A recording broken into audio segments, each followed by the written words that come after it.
ఈ గాలి, ఆ ఊరు, ఈ వెన్నెల, నువ్వు నేను ఇలానే ఉండిపోతే బాగుంటుంది కదా. ఉండిపోదాం. ఎలా? టైం అయిపోతుంది కదా. ఆపేద్దాం. అలా సినిమాల్లోనే అవుతుంది.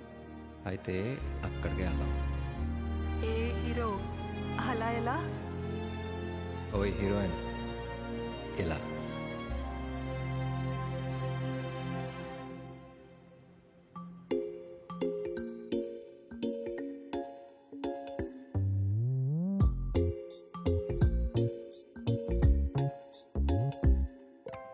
రంగు రంగు తారలన్నీ తొంగి తొంగి ఒక్కసారి చూస్తున్నా ఏంటిలా? పైన లేని వెన్నెలంతా నేల మీదకొచ్చినట్టు నువ్వుంటే చూడవా? మంచు వాన నన్ను ముంచనంట, వాన విల్లు మీద ఇల్లు కట్టెనెవ్వరంట. నీ లోకమంతా నిన్ను చూసనంట, ఏ దిష్టి నిన్ను తాకకుండా ఇంటిలోనే దాచుకుంటా. రంగు రంగు తారలన్నీ